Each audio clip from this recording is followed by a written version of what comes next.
There's another area of being interrogated and being on trial that I want to address for most of us. You know, this time of year, we'll start inviting people to Christmas. In fact, Mark will mention this a little bit later, but we have some resources to help you do that. Little Christmas invites that say when the dates of our Christmas services are this year on the 23rd and the 24th. And we encourage you, there are going to be some of these available after service. Grab them and share them with family who are close by, even family who are far from us, and they can watch the services online.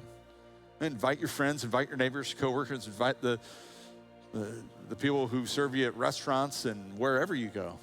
But you know, sometimes when we do something like that, we're well-intentioned, we invite somebody to join us at a Christmas service. Sometimes the reaction is different. Now, most people are gentle and grateful, and in fact, research shows that most people, when invited to something like that, will say yes. And it's way more than just 51%. It's actually like 70-some% of the people, if you invite them to join you, they will say yes. So be bold and invite, and be winsome and invite them. But just know that there are some people, we know that our faith is always under fire, right? It's always under the microscope. Sometimes it comes under fire.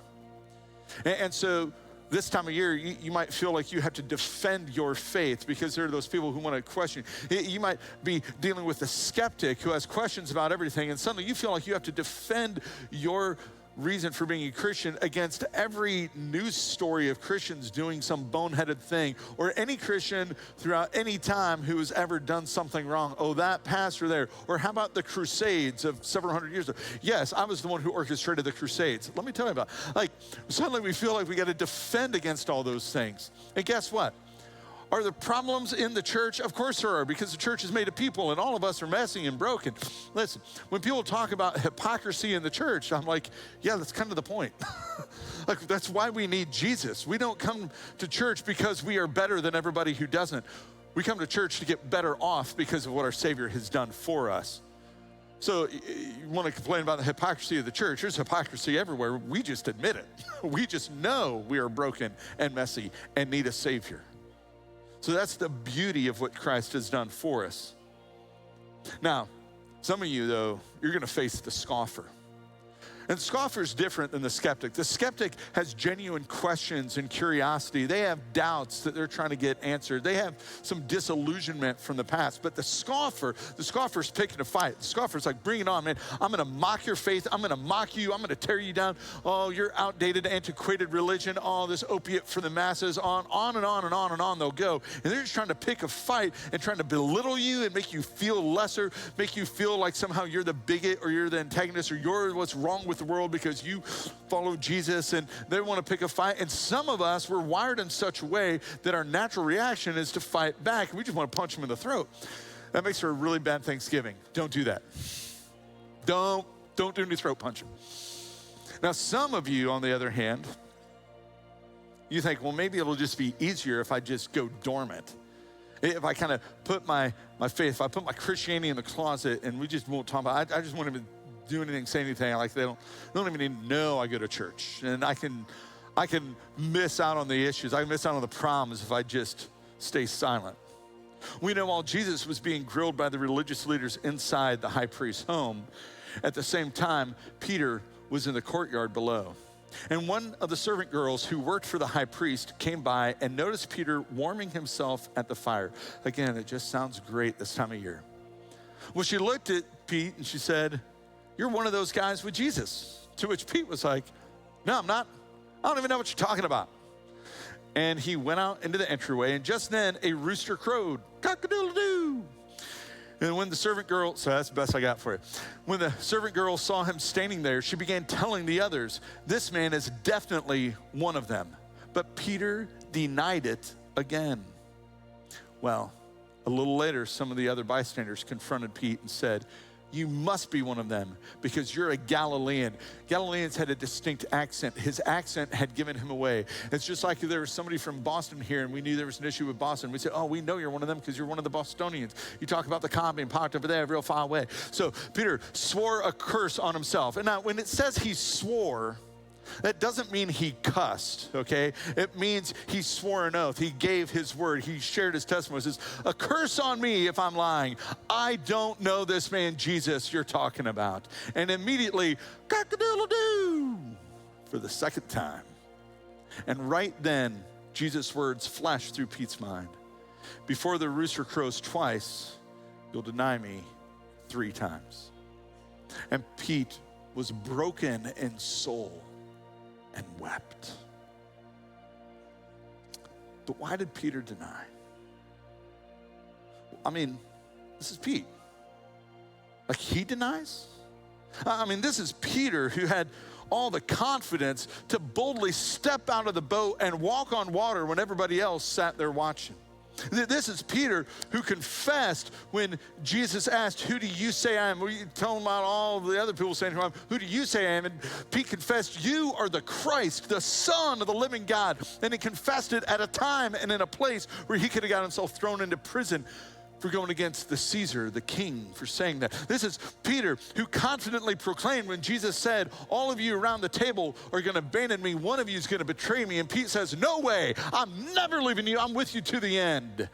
This is Peter who, when they came to arrest Jesus, he confronted the soldiers, pulled out his sword, showed his terrible swordsmanship. The best he could do was lop off an ear. Like, that's just, he wasn't swinging. But he was the confident confrontationalist who went after the soldiers coming after Jesus. But now, this same guy, Pete, is the coward in the courtyard? Like, whoa. Pete, why you deny? Because Peter knew Jesus' trial was not legitimate. It's a kangaroo court. It's a mock trial. They're going to crucify my friend. And what they do to Jesus, they might just do to me. Pete was gripped by fear. Now, the beautiful thing is his story doesn't end there. Later, he's restored by Jesus. He's commissioned by Jesus. He helps lead the church in the first century to the point where eventually he is crucified for his faith. Upside down, we're told. He said, I don't even deserve to die the same way my Savior did. But he's not there yet. Now, in this moment, he's still gripped by fear, and I think we can identify with that. Because some of us, we face fear and we deny Jesus. We might not speak up when we should. We might not speak out when we should. We might kind of closet our faith at times because we're afraid of the antagonism that might come our way. I don't think many of us generally afraid too often that we're going to be flogged or beaten or spit upon or crucified, though it might feel that way inside. Maybe that the relationship will be torn or at least be awkward. What if they don't believe what I believe? What if they believe something different? What if I invite them and they say no? What if I share my story and they say that I'm an idiot? What if, right? And so we are afraid of those things. We're afraid that maybe we'll face questions that we don't have answers for. Maybe the skeptic's going to ask something and we're not sure if our faith will stand up under that. What if we're afraid of being lumped in with all those blaming and belittling and shaming and shouting Christians in that other guard, right? The ones on the news who we don't want to be associated with them. Maybe we're just afraid that we won't live up to the holy standard before us. And maybe you are like Peter and you think, there's no way I'd deny Jesus. I would never deny Jesus. Be careful, friend, because your confidence is showing. Are you denying Jesus on the regular? I mean, are there areas of your life that you have yet to surrender fully to Jesus, and so you deny him in those areas? Maybe you deny Jesus in your sex or your sexuality, or you deny him in your hobbies and in your fun, what you watch, what you listen to. Maybe you deny Jesus with your money, where you spend it, where you give it, what you do with it. You deny Jesus with your time and what you do with that. You deny Jesus with your relationships.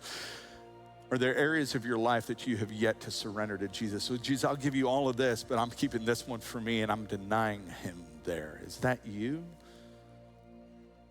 Is it possible that you're afraid that Jesus is going to ask too much from you, desire too much change in a certain area for you, that you're gonna have to give up something you've grown accustomed to, comfortable with, that you really like, and so you deny Jesus right there? You know, Peter's problem did not begin in the courtyard. But when Jesus was arrested, we see this: Peter followed him at a distance. At a distance. Friend, how closely do you follow Jesus? If we want Jesus to change us, if we want the hope that he offers us, if we want the life that he offers us, we've got to get in proximity to Jesus. That's why we've been spending an entire year in the pursuit of Jesus, using this as a supplement, not as a replacement to the Bible. I know some people are like, oh, hold on, I don't need anything but the Bible. Well, this doesn't replace the Bible. This helps us navigate our way through it. Not that we just know about Jesus, but that we get close to him and know him as Lord, as friend, as Savior, as rescuer. If you don't yet have a copy of this, and maybe you're newer to us, or maybe you've just been reluctant for a while, we still have some left. I encourage you to stop by the Next Steps area as you leave here today. It's on the right in the lobby. I encourage you to pick one up for yourself, pick one up for a friend, maybe even get one as a gift this season. If it's been meaningful for you to go through it, maybe pick up one of those extra copies and say, hey, I think this would be good for you, and I'm willing to go back and do this with you in the coming year. See, that's why we've done this, is to get in close proximity to our Savior. And maybe you're not there. Maybe you're following at a distance. Maybe you're still new on this journey, and so you start at a distance. Most of us do. That's where we start, is at a distance to Jesus. And that's an okay place to start. It's a terrible place to stay, because if we stay distant from Jesus, eventually we will deny him. Eventually we will deny his power and his presence in our lives. We have to get in close proximity to Jesus. And friend, let me tell you, the further you stand from him, the more distance you have between you and Jesus, the easier it is to think you guys look alike. Like, I look a lot like Jesus in my life. But after 30 years of following him, what I've realized is the closer I get to Jesus, the less I look like him. In fact, the closer I get to Jesus, I realize, man, I still don't look enough like him at all. And I got a lot of growing to do. And that's why we pursue Jesus. Because it's only in close proximity to him that he brings change in our lives. When Peter was asked about his faith, he denied it. When Pete was asked about Jesus, say, you're with him, he said, I don't even know who he is. But when Jesus was asked about his own identity, if he's the Messiah, he said, that's exactly who I am. The same question that prompted Pete to go silent was the question that prompted Jesus to break his silence, prompted Jesus to speak up.